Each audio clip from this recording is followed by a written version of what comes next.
Cadel Evans had taken the race lead going into the first rest day, but he was also carrying an injury, a cracked bone in his elbow that his team was keeping quiet about, not wanting to signal any vulnerability to his rivals.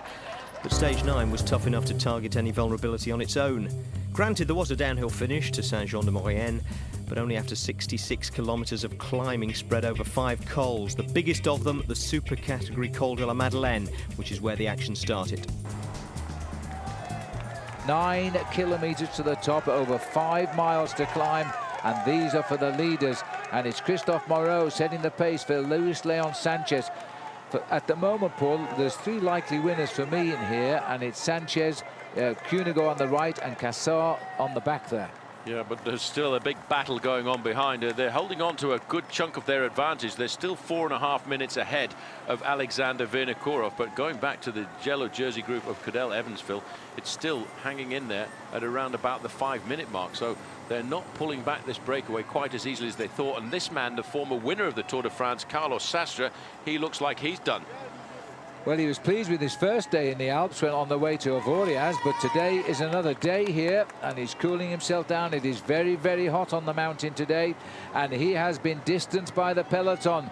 So the winner of 2 years ago is in no fit shape now, and it's getting worse here because this is Ryder Hagedal. He's slowly been dropping away from 4th in the Tour de France. The Canadian now is finding this pace extremely hard. In fact, Ryder's starting to move around Cadel Evans now. Is Cadel Evans having a bad day? Well, he shouldn't be sitting there, you know, Phil, because I think he's going off the wheel here. He's going. Cadel Evans is under pressure here on the climb, and he's still quite a long way from the top.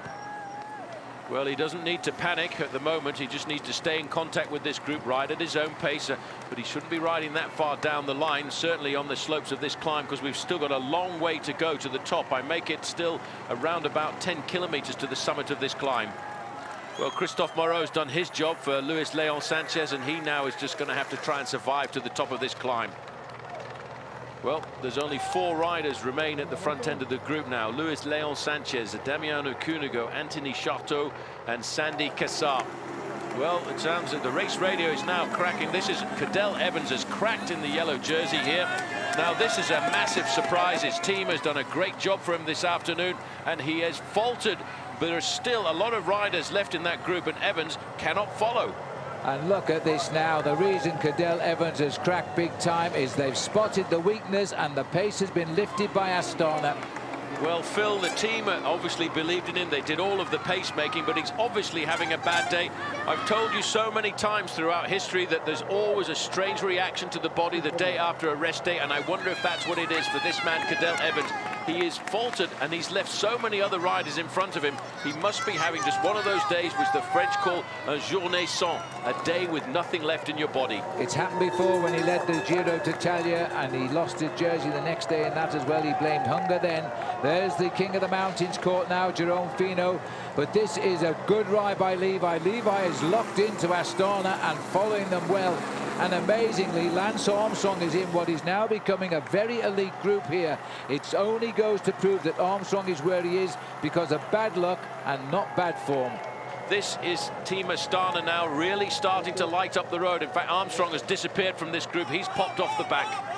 So Armstrong is also cracked now as he starts to fall away. But the story of the day, the yellow jersey in desperate difficulties here. That's Tirolongo, the climber from Astana, who contributed to the demise of Evans. Before he sacrificed his own chances, he's dropped back as well. Well, the only thing Evans can do now, they've got rid of Levi Leipheimer. He's disappeared now. There is Contador in second position. Right behind him, though, is Andy Schleck, and Sammy Sanchez is trying to come across in the orange jersey. The only man that Contador is said to fear is right on his back wheel, the white jersey of Andy Schleck. Schleck says, I want yellow. Well, he's about to receive it now because he's the next candidate if Evans drops. Well, that's the important thing to note. He started the day 20 seconds adrift at Andy Schleck, and he looks comfortable here on the wheel of Alberto Contador, who's now starting to get that climbing style of his. Trying to come across the gap there in the orange is Sammy Sanchez. He's in difficulty, Olympic champion from Beijing. He was the man who finished second. There's a move by Schleck. Oh, maybe he's reacting to the criticism of Avoriaz when they said he should have attacked a long way out from the finish and got his time. This time he's giving it a go. He's finding out just how strong is Alberto Contador? Well, that's a great move, but he's going to have to throw a little bit more at Alberto Contador if he wants to get rid of him. Contador now is on the defensive this afternoon. This is man against man. Armstrong is further down the road. He's riding alongside Ivan Basso, number 41 there. But further down the slopes, the man who started the day in the yellow jersey, Cadel Evans, is having the worst day of his tour so far. And there's an attack again, and straight after him comes Contador. If he locks onto the wheel, Schleck will ease again and wait again. But where did Sanchez go? Well, Sanchez popped because of that acceleration. He is at the limit of his ability there. What he will just try and do is slow down. Just look at this acceleration again. Andy Schleck just goes again from the front. That's a tough thing to do. And Contador's really having to dig deep there, Phil, to try and stay in the slipstream of the Luxembourger. Well, there's no doubt now where the rivalry is in this Tour de France. And he's going again. As we thought, he's gone yet again. But how many times can you do this? Because he's giving Contador a taste of his own medicine here. Contador is the man that usually can accelerate like this, not Andy Schleck. Contador has always said he's worried about the white jersey. Well, he's going to have to keep him right there or lose the Tour de France, I think. Well, the thing is, Andy Schleck, Phil, has to attack. He needs time. Alberto Contador can actually ride on the defensive because he knows if it goes down to the situation that is in at the moment, the time trial will smile to his advantage. And Schleck knows that too. He knows he's got to get time. This is a long climb that we're going up, Phil, here. We've still got around about 7 kilometers or so to get to the summit. And bear in mind, following the summit, there's a very dangerous long descent down into the valley below. The descent is about 18 miles. Here we go again, and another one. But he's racing him from the front. He's almost inviting him to chase his back wheel.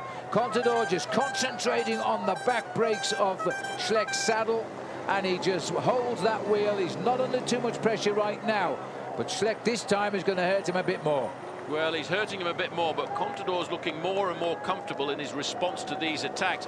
The best thing to do really would be for Schleck to go into second position and try and get the jump on Contador, but I don't think he's able to do that because Contador is playing a very wily game.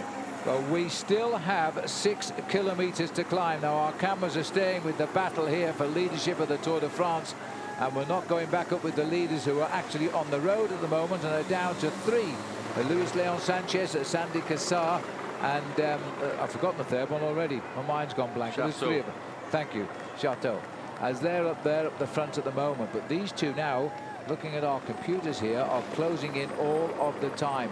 Evans has now lost, according to the computer, 2 minutes. Looking into the eyes of the man who is at the head of the leading group on the Col de la Madeleine. He's got about 3.5, 4 kilometers to climb to the summit.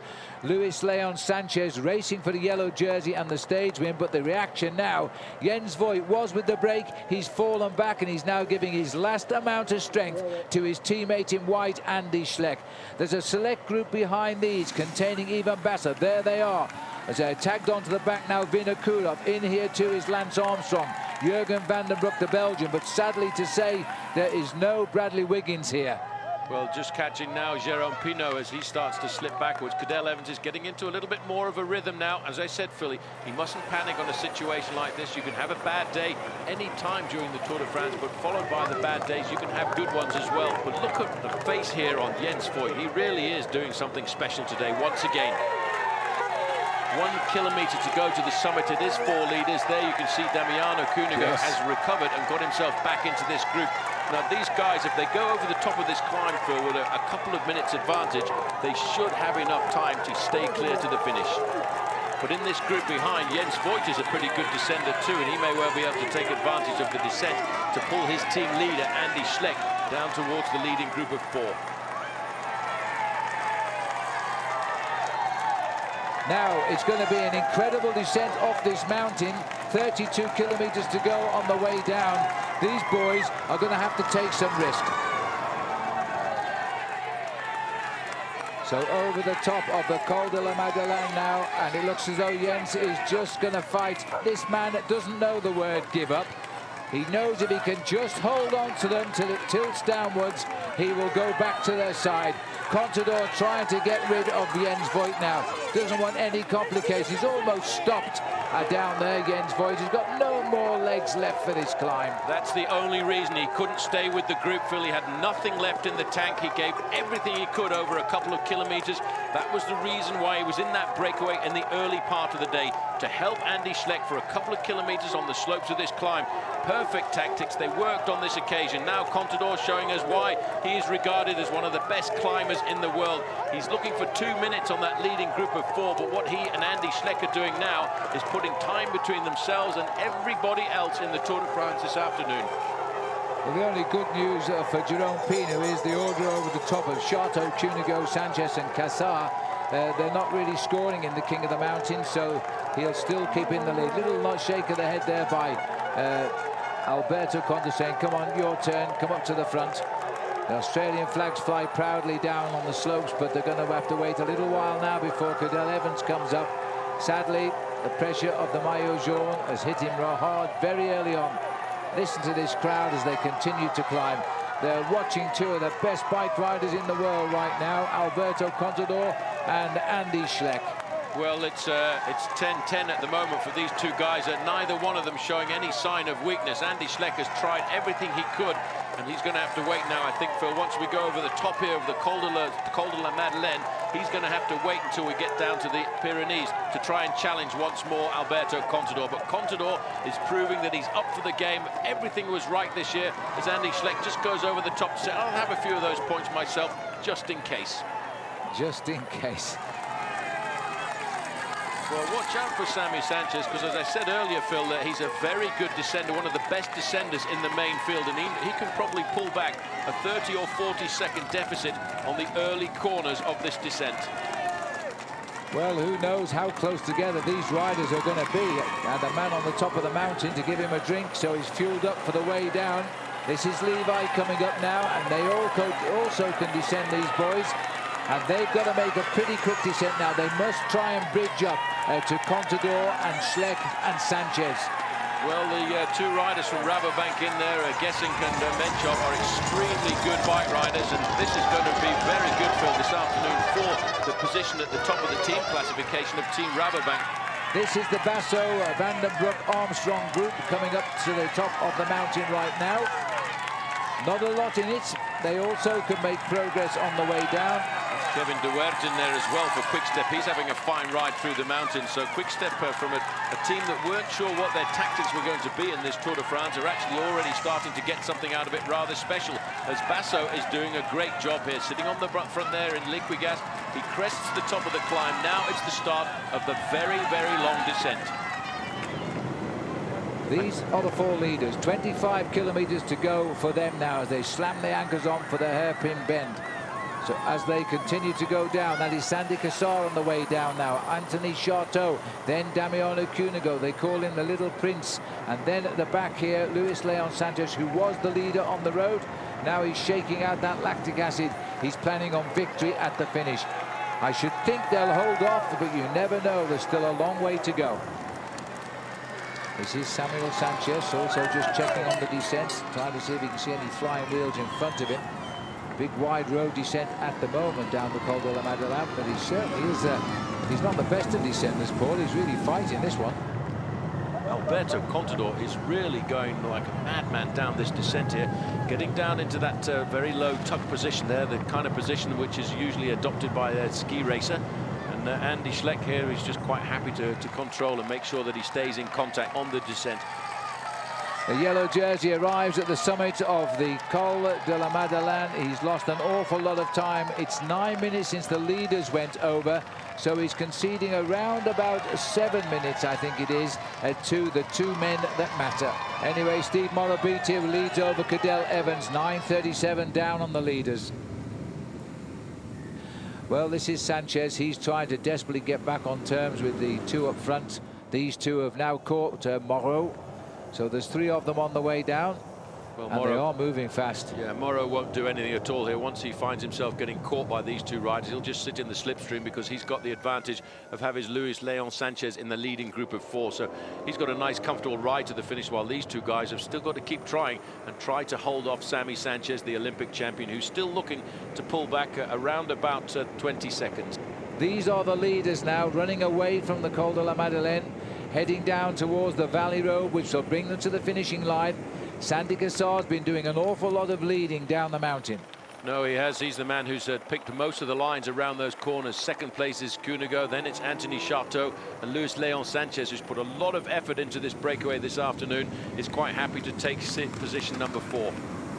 The Olympic champion, Samuel Sanchez, something he doesn't get enough glory about being, because there's no specific jersey for the Olympic champion like there is for the world champion.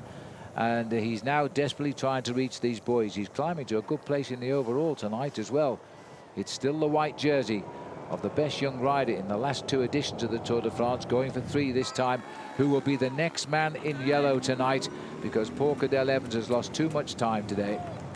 So now we are seeing Contador always laying off these two, just keeping an eye where he is on the way down. These are dangerous moments for the top contenders in the Tour de France. They know they're going to be stressed by the descent. They know today, though, the race finishes at the bottom of the climb. Well, that's the important thing, and for Sammy Sanchez, Phil, what he really has to do is he's got to try and make the junction before he gets off this descent, because otherwise it's going to be quite difficult for him on the flatter part of the course. Sammy Sanchez is now looking for a mere 10 seconds, but as he gets to the bottom of this climb now, he's going to find it difficult if he doesn't bridge that gap right now, because here he's in that very aerodynamic position. He's getting himself down now nice and low. He's started the day in 9th position in the overall standings, looking for 2 minutes and 15 seconds, and he too could find himself leapfrogging up into possibly the top 5 at the end of the day.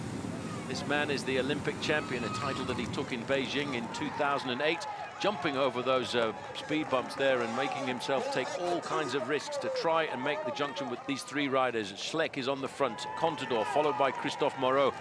Big day today for the team of the Spanish team Case d'Epargne, because they came out and put 3 men into that leading group, and that I think has been a very clever strategy for them. Well, it looks like they're leaving all the work now to the rider in white, Andy Schleck. It's been his day today. He's hit out at Contador. Contador's had the guns, though. He cracked a little bit to Avoriaz. He hasn't looked like cracking at all today. Well, Sammy Sanchez is struggling to close down, Phil, those final few seconds, because he's now stretched out to 15 seconds and it was as close as 10 seconds. These riders now will see the banner across the road here, indicating they are now looking at 10 kilometers to go to the finish. It's completely flat from here, and it's going to take about 12 to 14 minutes for them to get to the line. We're looking at about 1.5 minutes to the Contador Schleck Moreau group, nearly 2 minutes to Sanchez, and then 4.5 to the Armstrong group. But ahead of the Armstrong group, and we don't know what the time gap is the group of Levi Leipheimer. Yeah, big sort out done on the slopes of the Col de la Madeleine. I would say that the man in that group will kick himself if he doesn't win is Damiano Cunego. Andy Schleck knows today all his attacking riding has probably eliminated every challenger except Alberto Contador, and he really wants time on Contador. He's going to have to work out where he gets it, because Contador can handle him in the time trial, so he's got to lose him at some stage in the next few days. Yeah, Sammy Sanchez did everything he could, Phil, to get across the gap, and I don't think he's going to make it anymore. I think he's cracked. He made a huge effort, and he's blown up going down the hill. He's taking on drinks there. He's not going to cross the gap to these riders now.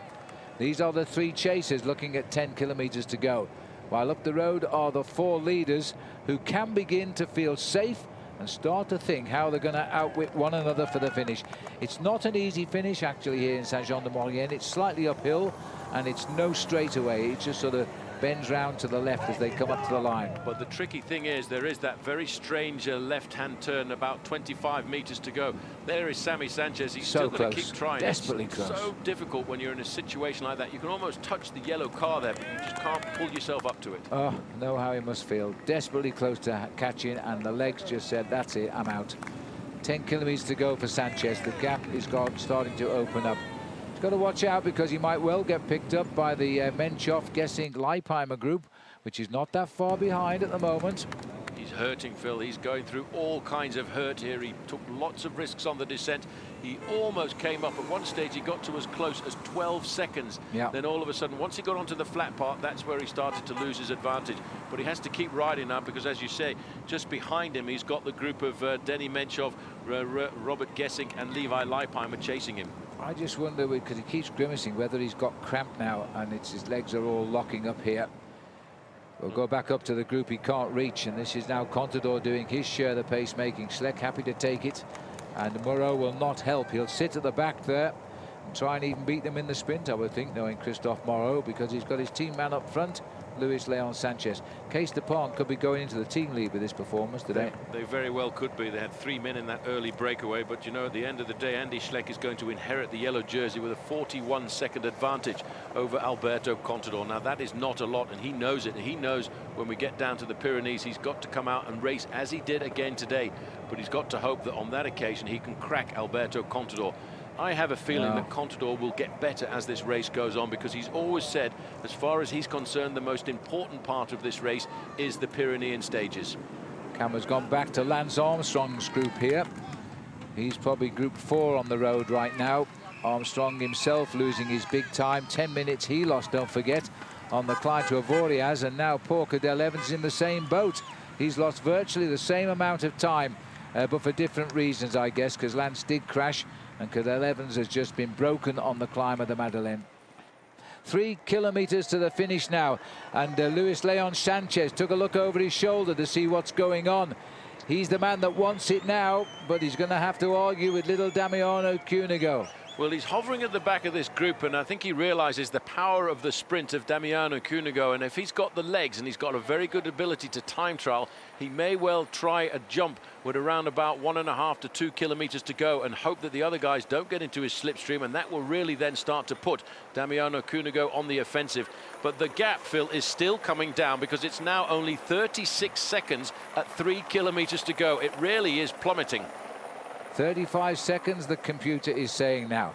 And all of the work being done by Andy Schleck and by Alberto Contador, because Moreau will not help them at all.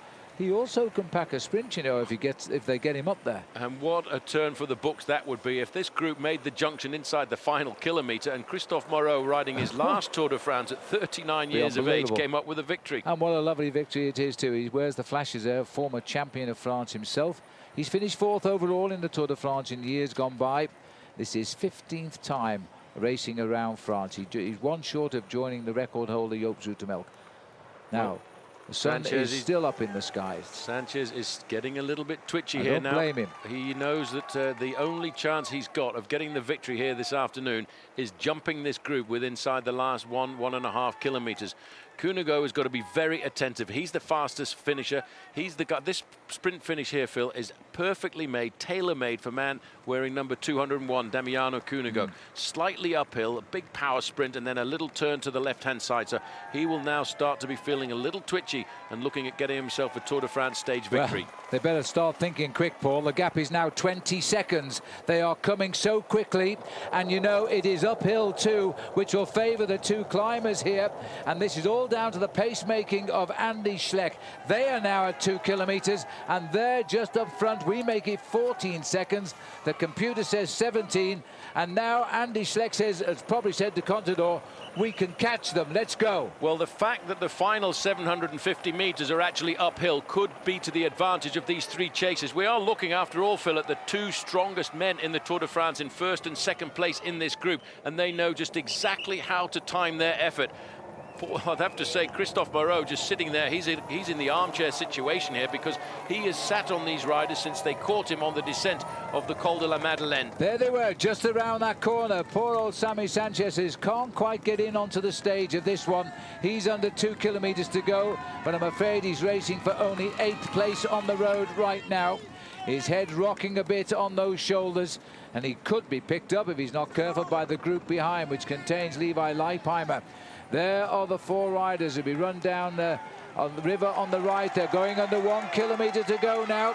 They can't afford to wait too long, because it's not an easy kilometer as they turn right and start the climb. And then at 1 kilometer to go, it's going to be close. 10 seconds is all it is as Andy Schleck goes around the corner. If this road would straight, there they are, they're straight in front of them.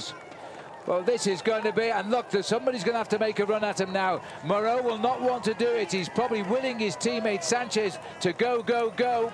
And he knows that if he doesn't, he's going to have to go and try and win the stage for himself as the oldest man in the race. And now do they realise that they're right on the back wheel? I'm not sure they do, because Andy Schleck is right alongside them. Through on the inside. The crowd are going ballistic here now. Schleck is going to read out the two case depart riders.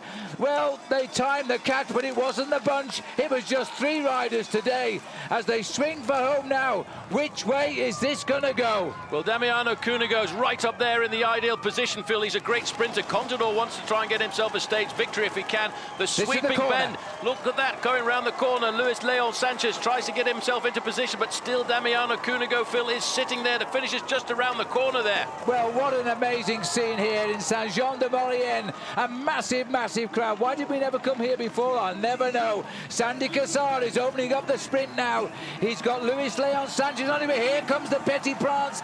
The little Prince is going for the inside corner. He won't get that. Sandy Cassard is too wide. The finish is there. Sandy Cassard knew all about that for sure. For the record, in the French, Sandy Cassard took the 3rd home stage win of the race.